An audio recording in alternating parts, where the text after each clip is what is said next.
na vida daqueles que ainda não são salvos. Em nome de Jesus, amém e amém. Amém, meus amados. Poder sentar. Eu gostaria que você abrisse a sua Bíblia no texto de Romanos, no capítulo 8. Romanos, capítulo 8. Eu gostaria de ler com você, a partir daí no capítulo 8, especificamente, a partir do versículo 36. Romanos, capítulo 8.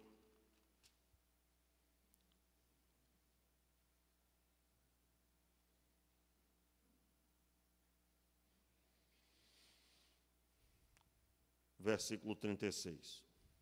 Como está escrito, por amor de ti, somos entregues à morte o dia todo. Fomos considerados como ovelhas para o matadouro. Em todas estas coisas, porém, vamos repetir? Em todas estas coisas, porém, somos mais do que vencedores, por aquele que nos amou. Pois estou certo que nem a morte, nem a vida, nem os anjos, nem os principados, nem as potestades, nem o presente, nem o porvir, nem a altura, nem a profundidade, nem alguma outra criatura nos poderá separar do amor de Deus, que está em Cristo Jesus, nosso Senhor. Vamos orar? Meu Pai, muito obrigado pela Tua palavra. Nós sabemos, Pai, que a Tua palavra é a verdade.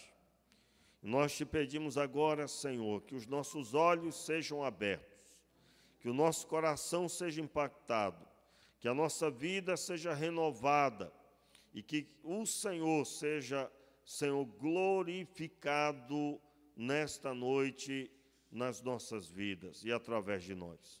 No nome de Jesus, amém e amém. Glória a Deus. Meus irmãos, a palavra de Deus, Paulo está falando aqui aos irmãos de Roma.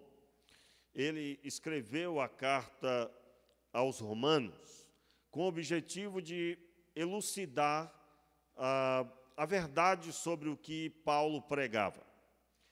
Paulo foi acusado no meio da igreja de Roma de ser uma pessoa que pregava heresia, que falava contra Moisés, que pregava algo que era completamente contra a palavra do Senhor, outrora já manifesta na vida daqueles homens. E Paulo tinha interesse de ter com os romanos, mas não podendo ir pessoalmente, mandou uma carta. Graças a Deus por isso, porque o texto de Romanos, tanto Romanos como o texto de Hebreus, é um dos textos mais ricos do Novo Testamento. Você vai encontrar quem diga que não é outro livro senão esse. Para os irmãos terem uma ideia, é maravilhoso ler os evangelhos. É muito bom ler os evangelhos e, é claro, a Bíblia toda é um conjunto necessário. Eu não estou aqui desfazendo nenhuma outra parte, mas eu estou falando sobre o mistério que é Cristo, e Paulo elucidou esse mistério de forma que a carta que ele envia aos romanos fala de tantos assuntos tremendos, extraordinários, sobre a salvação, sobre tantos assuntos importantes. E aqui ele estabelece que nós, que somos cristãos, em especial os pregadores do Evangelho, todo crente é um pregador do Evangelho. Você pode não pregar no púlpito, você pode não pregar, né? Falar disso, claro, né? Eu passei aí 2 semanas treinando com meu garoto a pregação, né, irmãos? Mas foi um dos momentos felizes da minha vida, já posso dizer isso, que foi um dos momentos extraordinários. Ser pai já é maravilhoso, mas eu sempre ensinei pregar para muita gente, né, desde o Acre, como pregar tecnicamente. e dessa vez com o meu garoto. Foi a primeira vez, e eu creio que será a primeira de muitas, se assim o Senhor desejar. Então, essa experiência de pregar o Evangelho é para todo mundo. E os embaixadores do rei, entendendo isso, têm como meta nas atividades, todas as atividades que há reuniões, tanto o acampamento como o congresso dos embaixadores esteve aqui, essa prática de estabelecer uma tarefa para pregar é justamente porque todo crente tem que saber pregar. Como eu disse, você pode não ser um pregador de um púlpito ou de uma multidão requisitado internacionalmente, mas você precisa saber manusear a Escritura Sagrada. E, nesse entendimento, ele já estabelece esse alvo desde pequeno, e, como eu disse, eu fui agraciado, meu filho foi escolhido, e eu, então, o ajudei, e depois eu me lembro até que ele até tirou onda, papai, já estou pronto. Eu digo, vamos ver então. Aí, vamos ver então. Aí eu comecei, me sentei e disse, então pregue aí. Eu fui à plateia, né? E aí fomos fazendo os acertos. Foi muito bom. Mas o meu objetivo nessa fala, não só expressar dando testemunho, que eu estou muito feliz, né? Ou seja, os embaixadores do rei proporcionam uma coisa muito boa, mas também para deixar claro que há um grande erro nosso quando nós estabelecemos que só uma parte serão pregadores. Você pode não proferir uma palavra, mas você está pregando. Eu costumo dizer que você pode ser um líder, você pode discipular com a palavra de Deus, e você pode discipular com o discipulado literalmente. Discipular com a palavra de Deus, discipulado, ou discipular com testemunho. É claro que a ênfase é com a palavra de Deus, mas com o seu testemunho você também discipula. E até quem não é fiel também discipula. Como assim? Você vai gerar pessoas iguais a você. Seus filhos serão o que você é. Se você não respeita, não ama a Deus, não espere que seus filhos amem também. Por quê? Porque o Evangelho, irmãos, não são palavras para serem ditas desconectadas da transformação do homem. Não são. O Evangelho, no seu poder, no plano de Deus, ele transforma a vida da pessoa, e a pessoa agora que prega é um porta-voz daquilo que vive. E o poder do Espírito flui porque não são palavras, são espírito e vida ministradas. E é muito importante compreender isso. Eu sempre, quando falo sobre isso, seus filhos precisam ver você orar. Você precisa demonstrar o amor de Deus na sua casa. E quando eu digo preciso demonstrar, porque alguns podem achar que os seus filhos já veem você demonstrar amor aqui na igreja, né? Ser crente aqui na igreja. Irmãos, é 24 horas da nossa vida. E o texto da palavra, Paulo estava elucidando uma questão. O que pode nos separar do amor de Deus? Ele, na sua fala, ele deixa claro, nada pode nos separar do amor de Deus. No entanto, nós vemos que há muitas situações, eu creio que você já contemplou ou já passou, né, por isso. Lembra daquela situação que nós temos altos e baixos? Na vida cristã, sim, há altos e baixos. Por exemplo, na vida de Davi, quais foram os momentos altos de Davi? Davi estava no campo e foi ungido com óleo, o óleo da unção, e o Espírito de Deus veio sobre ele, momento alto. Ele estava no campo, veio o leão, ele pegou o leão, venceu o leão, e ele fez isso para cumprir a missão que o pai deu, que era cuidar das ovelhas. Deixar o leão comer a ovelha não era cumprir a missão. E então o Espírito Santo veio sobre ele e o tomou, e ele cumpriu a missão. Da mesma forma, o urso veio e ele também fez do mesmo jeito, venceu o urso. E então, quando ele se deparou com o gigante Golias, ele também venceu o gigante Golias. Depois foi colocado como general do exército, e ele vencia todas as batalhas, momentos altos. Mas veio os momentos baixos, vamos dizer assim, quando ele estava em má situação. Foi quando o rei pegou uma lança e disse que ele era o inimigo dele, que ele queria o trono dele. E então a Bíblia diz que o rei crava a lança na parede visando acertar Davi. Ele se esquiva e aquilo se encerra, tudo se resolve, o rei implica ainda com ele, implica novamente, planeja matá-lo, estabelece quando vai matá-lo, e então Davi descobre e foge. Talvez ele fugiu 10 anos, não há precisão de quanto tempo, mas foi muito tempo. Mas foi o período de baixa situação. Ele estava no momento de luta extrema. E ele, então, é perseguido como um bandido.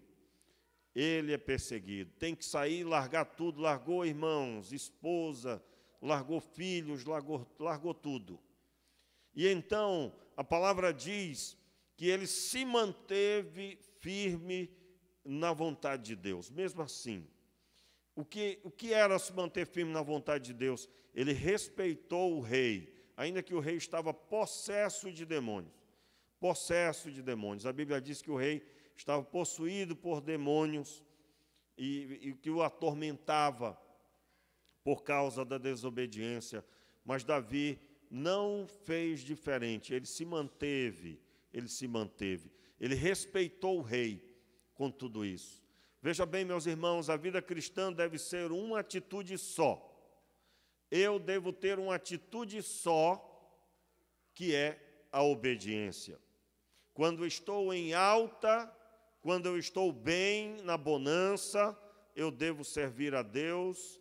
E quando eu estou em baixa, no momento de luta, perseguição, sofrimento, muito problema na minha vida, eu devo também obedecer a Deus. Eu devo também obedecer. E você sabe, o texto diz que Davi se manteve firme por 2 vezes. Ele foi demonstrar para o rei Saul que ele queria o bem do rei Saul.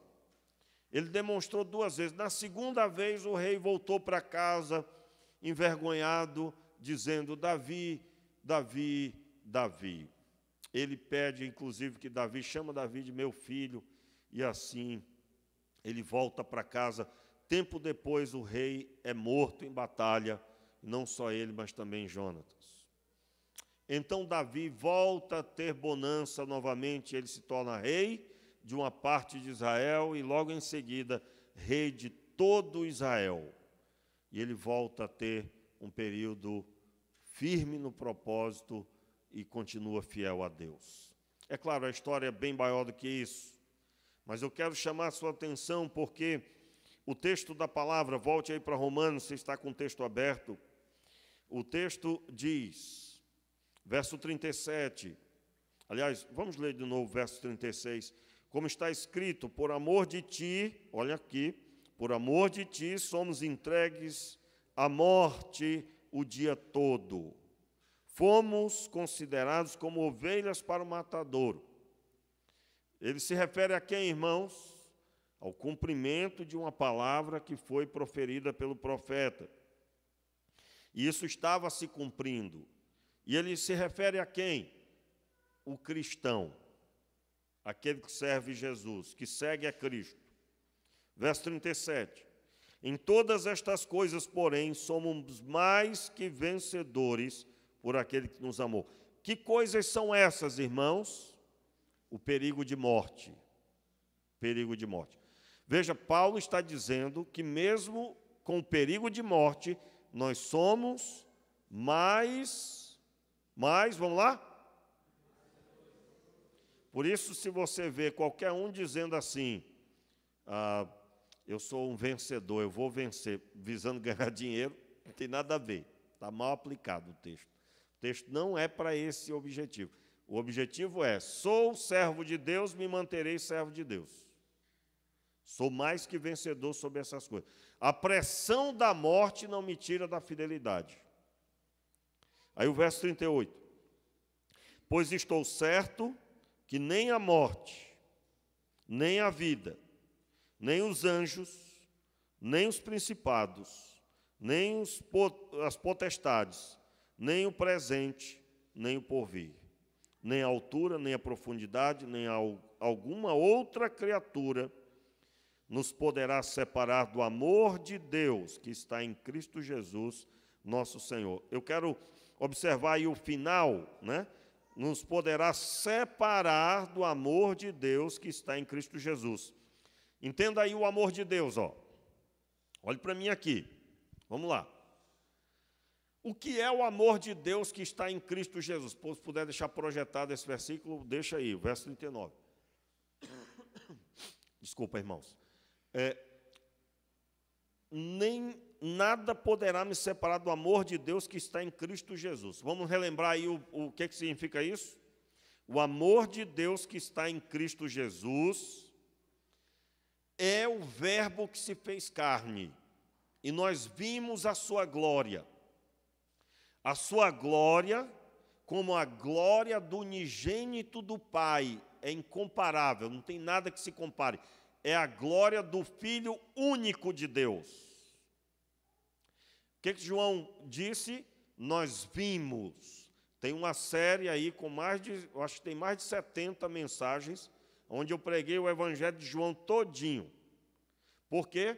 Porque no começo do Evangelho de João, João diz: nós vimos a sua glória, nós contemplamos a sua glória. E a escrita do Evangelho revela essa glória. E essa glória é a manifestação do amor de Deus para com a sua vida, para com a sua família. Então, por isso que você que talvez olhe assim para a Bíblia, cara feia, você tem que mudar a sua visão, porque a Bíblia é a expressa manifestação do amor que Deus tem por você. Porque a revelação do Filho revela esse amor. E você precisa ter contato com essa revelação. E quando essa revelação vem, você descobre o quê, irmãos?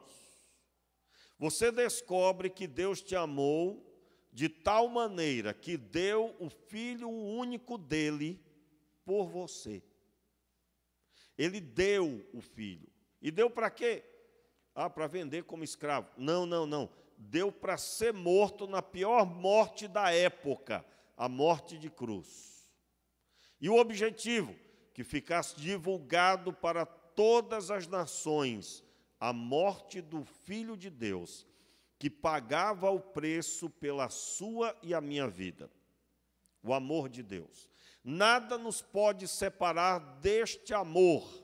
Eu quero deixar claro aqui, meu irmão, que eu não sei se você lembra quando eu falei aqui, né, falando sobre o amor de Deus e tal. Aí a pessoa pega o celular, aí liga para o irmão que está afastado ou está fraco.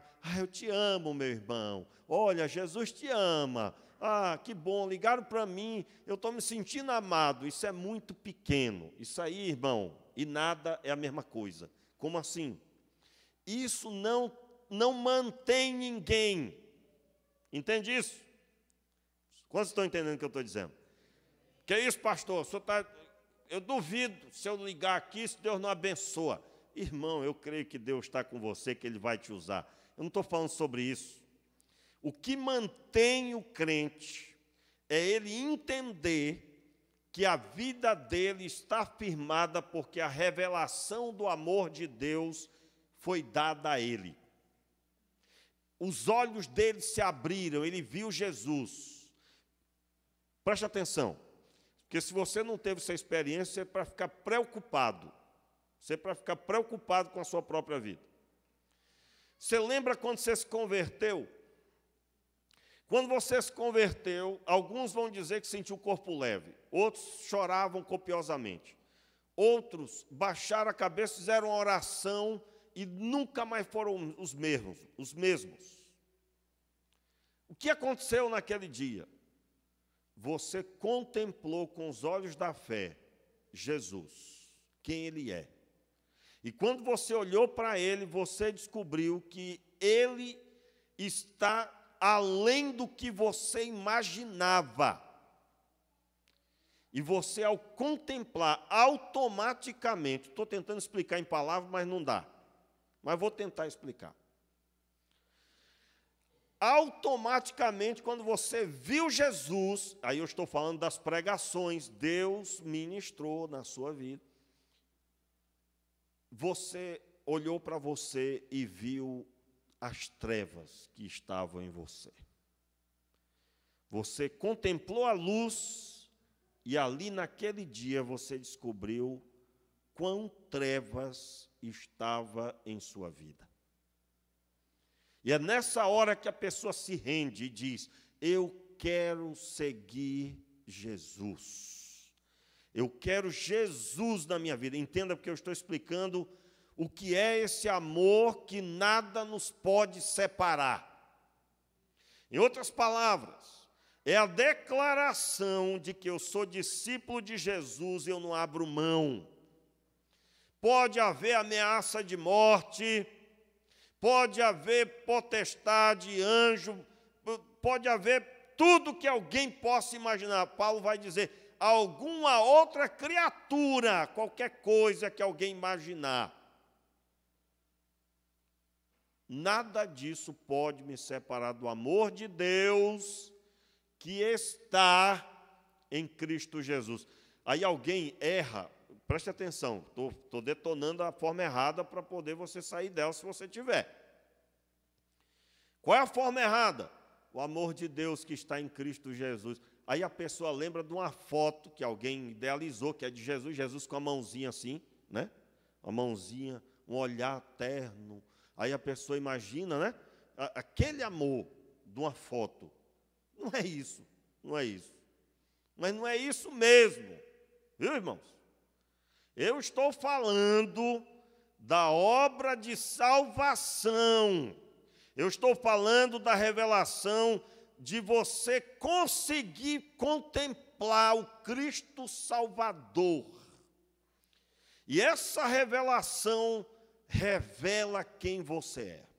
Ao mesmo tempo que ele revela junto quem você é.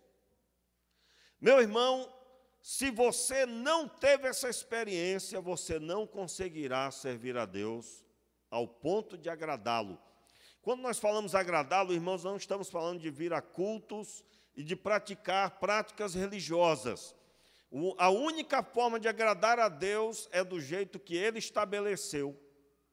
E o jeito que Ele estabeleceu é Ele enviar o Filho. Ele mandou mensagens pelos profetas, mas no Filho Ele se revela completamente. O Filho é a expressa imagem da sua pessoa. E aí, meu irmão, se essa experiência não acontecer, vai vir o leão, você vai fugir do leão. Vai vir o urso, você vai fugir do urso. Papai compra outra ovelha depois. Quantos estão entendendo o que eu estou dizendo? Vai vir o gigante Golias e você vai dizer, é ruim, hein? Nem me casei ainda. Na linguagem de Davi, que era um pequeno menino, né?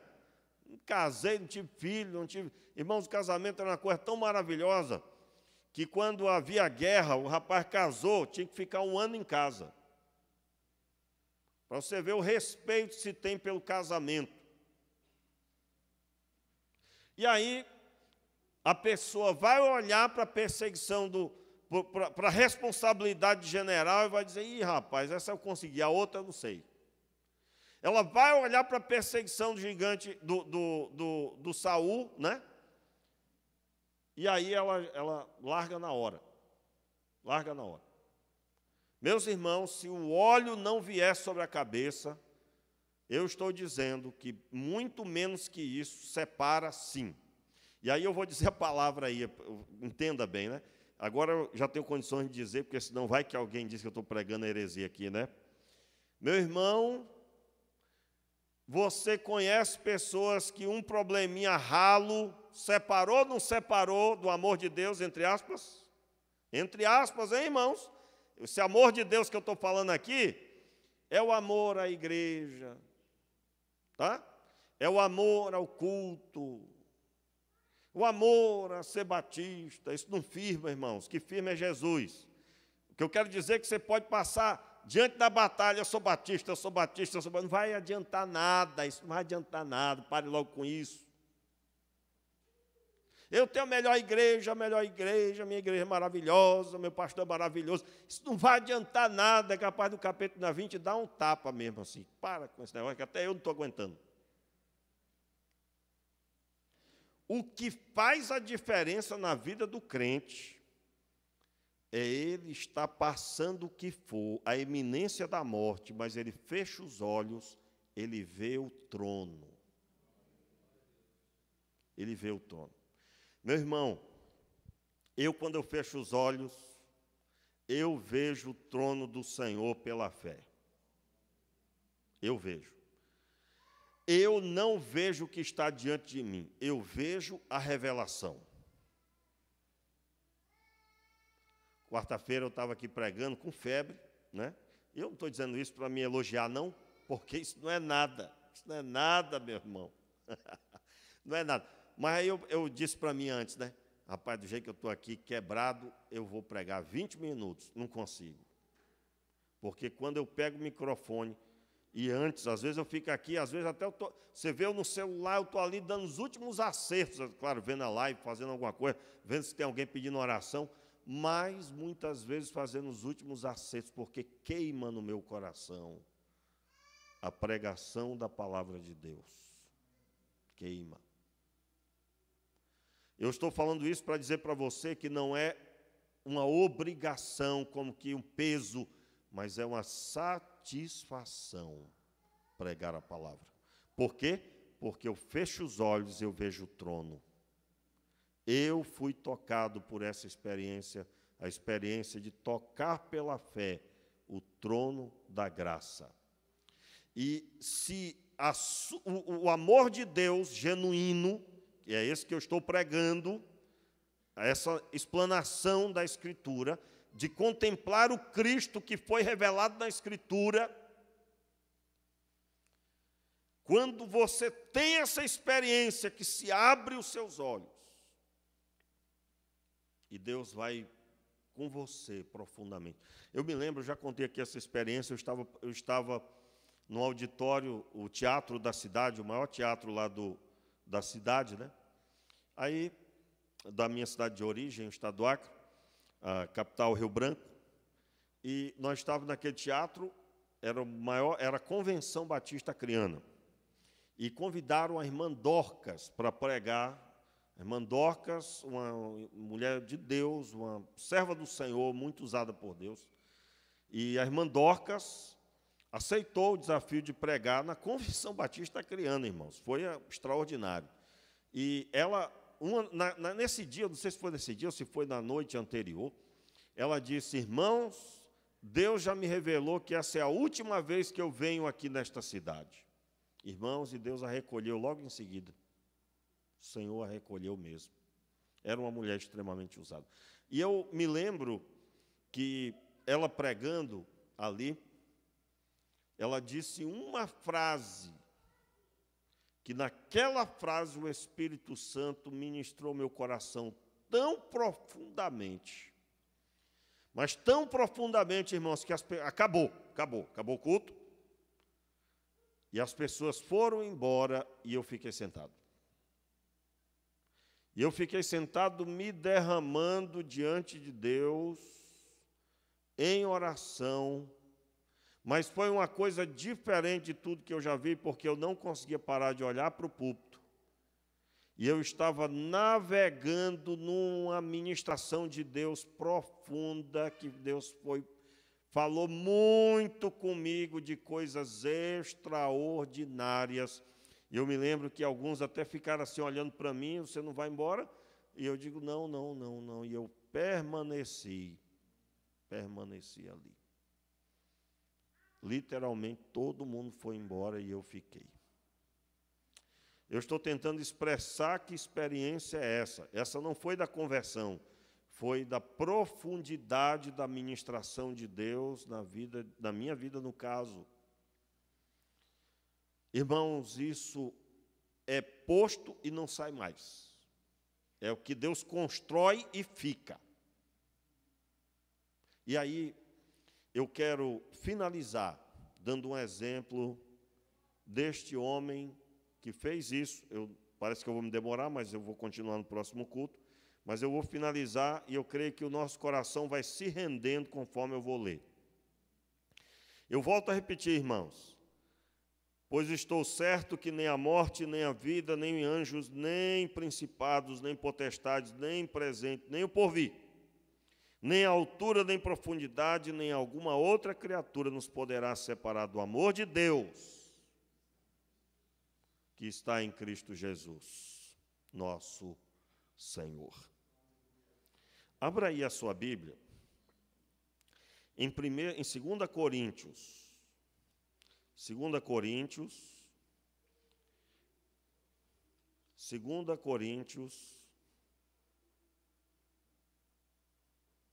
no capítulo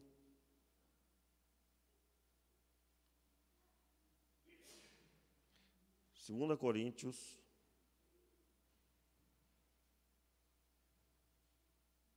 no capítulo 11. Você vai encontrar aí o sofrimento de Paulo por amor do Evangelho, a partir do versículo 16. Mas, mais especificamente, no verso 22, não vou ler tudo, porque senão aí nós vamos deixar isso para o próximo culto, mas eu quero ler aí com você o texto a partir do verso 22. Quando encontrar, diga um amém. Diz assim o texto, só explicando rapidinho, Paulo estava falando sobre os verdadeiros apóstolos, os verdadeiros servos de Deus e a sua conduta. E aí ele segue dizendo, são hebreus, também eu. São israelitas, também eu. São descendência de Abraão, também eu. São ministros de Cristo, eu ainda mais, falo como fora de mim. Em trabalhos, muito mais. Em açoites, mais do que eles. Em prisões, muito mais. Em perigo de morte, muitas vezes. Observe aí, em perigo de morte, repita aí, irmão. Muitas vezes. Olha aqui para mim um instantinho, ó. Hoje em dia. E aí, irmão, como é que você está? Ah, pastor, estou muito desanimado, não sei se eu vou continuar, pastor. O que foi? Pastor, essa igreja não me ama. Pastor, o meu patrão não falou comigo. O patrão prometeu aumento, não me deu. Fulano me prometeu emprego, me enganou. Eu não sei se eu vou continuar, é demais para mim. Irmãos, e quando a pessoa fica olhando para o celular, esperando a ligação de alguém para ser amado, e essa ligação não vem. Aí tu ouve de outro, rapaz, eu tive doente, ninguém ligou para mim. Uma vez uma pessoa me cobrou isso, aí eu digo, mas você esperava que eu soubesse como? Aí ficou certo de que ninguém sabia, a não ser que seja uma pessoa pública, né? Aí tem como saber. Mas veja, irmãos, nós estamos diante de um momento, olha a vergonha que eu fico, pandemia. A pandemia veio, irmãos, levou uma multidão, milhares de pessoas, levou ou não levou? Mas deixou um monte de zumbi. Deixou ou não deixou? Espiritualmente, matou pessoas, que Deus tenha misericórdia das famílias, de tudo que aconteceu, mas deixou um monte de crente desviado. Ou talvez pessoas, eu creio nem todos, talvez pessoas que nunca foram crentes. Porque como assim? Olha só, olha como é que eu vejo a pandemia, irmãos. Não morri. Deus não quis me levar. Vamos fazer uma festa. Eu vou para todo culto, eu vou ler a Bíblia mesmo agora, irmão. Deus me poupou. Como assim Deus me poupou? Você acha que foi a pandemia que levou? Deus tinha propósito de levar e levou, irmão. Você conhece pessoas que ficaram doentes, você quase se despediu dela, dizendo, esse vai. Quantos aqui conhecem? A pessoa ficou doente. E a pessoa foi? Quantos aqui tinham isso e a pessoa não foi levada? É ou não é? Meu irmão, eu conheço casos de pessoas que eu digo, rapaz, eu vou me despedir. Ninguém tem coragem. Mas que passou pela cabeça, passou. Aí Deus não levou. Era para nós servirmos a Deus com mais alegria. Pelo contrário, eu estou na depressão. Eu estou na depressão. Irmãos, com todo respeito, não pense que o pastor faz pouco caso da dor de ninguém. Olha, preste atenção aqui, porque é muito difícil pregar, irmãos, você não tem ideia. O relógio já era ali, já me matou. O relógio já está me dando murro, o relógio. Mas preste atenção, porque você tem uma semana para enfrentar aí. Isso é mais importante. Meus irmãos, eu não estou fazendo pouco caso da sua dor. A sua dor é a sua dor. Ninguém pode fortalecer você senão Deus. Por mais que eu chore do seu lado, só Deus pode ir no profundo da sua alma. Mas diante do sofrimento pelo Evangelho, eu tenho vergonha de estabelecer qualquer motivo para estar fraco na fé. Quantos entenderam o que eu estou pregando aí? Eu estou falando, pastor Renato. Eu tenho vergonha de chegar para Deus, Senhor, eu não sei o que fazer, meu dedo está doendo, né? Que é isso, pastor? Não estou entendendo, meu dedo. Ou seja, uma coisa ínfima. Ninguém foi ameaçado de morte. Você não foi perseguido, vou matar. Não foi. Aí alguém pode ter sido ameaçado, mas por algum outro motivo. Mas eu estou falando ameaçado porque é cheio do Espírito Santo, que prega o Evangelho. Já pensou, irmão? Você ora pelas pessoas que são curadas, você prega, as pessoas se convertem. E tem gente querendo te matar. Era isso que estava acontecendo com Paulo. Irmãos, muitas vezes em perigo de morte. É plural, muitas vezes. E aí o verso 24, acompanhe. 5 vezes recebi dos judeus uma quarentena de açoites. Quantas vezes? 5. Só que era 40 chibatadas. 5 vezes isso aconteceu.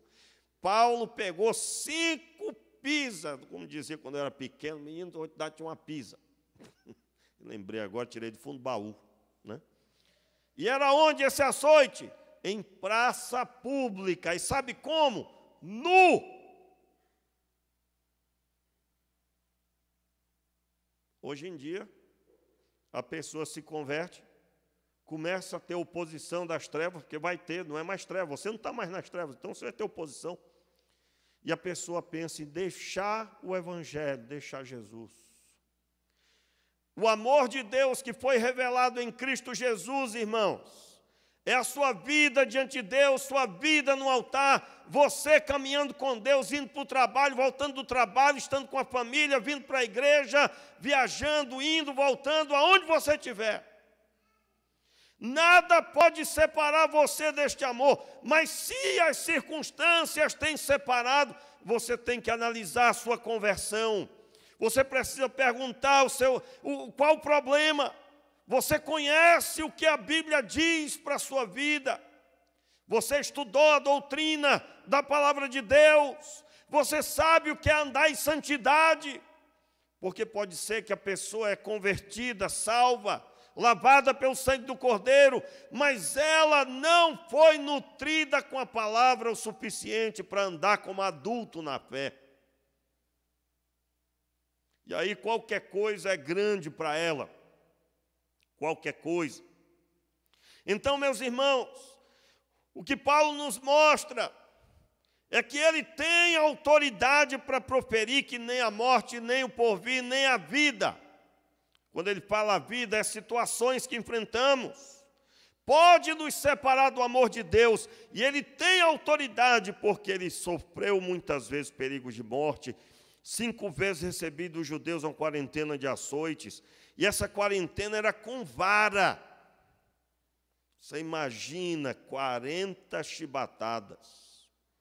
E aí o verso 25, 3 vezes fui açoitado com vara, 1 vez fui apedrejado. Aqui é uma outra modalidade de açoite. Na verdade, essa segunda do verso 25 é que é com vara. Desculpe, irmãos, eu já me adiantei e errei, né, no caso, estou corrigindo. 1 vez fui apedrejado, 3 vezes sofri naufrágio, 1 noite e 1 dia passei no abismo. Entenda aqui, irmãos, Paulo foi chamado para pregar o Evangelho. Por isso que no começo do culto eu li a conversão de Paulo. Eu terminei em que parte? Este é um vaso escolhido para mim, e eu vou mostrar o quanto ele deve padecer pelo meu nome. Notaram isso? Entenda aí, que o Senhor Deus abra a sua visão para você entender que você foi chamado para pregar o Evangelho, para viver o Evangelho, e que na caminhada da vida você vai ter percalços, você vai ter circunstâncias inimagináveis, e que o Senhor Deus espera que você permaneça firme. Quando você fechar os olhos, você continue olhando e vendo o trono. Esses percalços vão vir. Você pode estar sorrindo agora, meu irmão, mas talvez amanhã você estará chorando. E mesmo chorando, o Senhor te chama a declarar que nada pode separar você do amor dele, e você continua em Cristo e você vai até o fim. Meus irmãos, Deus me deu no meu coração uma mensagem nessa noite para você. Ele deseja fortalecer sua vida para que você resista, ainda que seja a sangue. Então o texto diz, verso 26, em viagens muitas vezes em perigos de rios, em perigos de assaltantes, em perigos entre patrícios, em perigos de gentios, em perigos na cidade, em perigos no deserto, em perigos no mar, em perigos entre os falsos irmãos. Falsos irmãos. Ó, meu irmão, você que está magoado hoje aqui com alguém que você jurava que era crente, não é de crente, não tinha nada, leia esse texto. Lembre sempre, o que você encontrar hoje só mudou a época. O mesmo homem pecador, descendente de Adão, existe ainda até hoje. Mas parece que só existe hoje. Meu irmão, Deus te chamou com um alvo. Deus te chamou com um propósito. Você é discípulo de Jesus e Deus quer que você declare que você é filho dele. Ele deseja que quando as pessoas olharem para você, você seja conhecido como Cristo. Agora, para isso acontecer, você tem que ser discípulo mesmo. Jesus orava pelos enfermos. Se você está correndo disso, você tem que rever se você é discípulo. Ser discípulo para vir só no culto, irmão, sai fora que isso é laço. Você tem que ser discípulo dizendo, estou aberto à obra de Deus. Me lembro quando eu disse isso pela primeira vez, eu digo, Senhor, me ensina como é que é esse negócio de expulsar demônio. Meu irmão, onde eu ia, tinha um demônio, até na rua. Tinha demônio, gente possessa de demônio. Ah, expulsei muito demônio. Mas foi demônio para tudo quanto era lado. E ali, eu orei, né? Senhor, eu quero aprender sobre esse assunto, mas via na minha mão as situações. Porque Deus é o seu professor, e a sala de aula é o mundo, aonde você pisar o pé, o Senhor Deus vai te ensinar, e você precisa estar atento a esse ensino. Hoje em dia o cabo diz assim, Senhor, tem misericórdia, manda um anjo do Senhor, e Deus está querendo mandar, e a gente possessa para você expulsar. E aí se aparecer o processo, rapaz, o diabo está mesmo na minha vida, olha. Quando é Deus, meu irmão, é Deus. Essa pessoa, eu me lembro que uma vez expulsei um demônio, está repreendido, demônio. Aí o possesso virou as costas e saiu. Opa, volta. Vai sozinho, a pessoa fica. E aí a pessoa foi liberta, reconciliou, era desviado. Na verdade, nunca tinha tido um encontro com Jesus. literalmente, eu estou falando que Deus está chamando você à responsabilidade.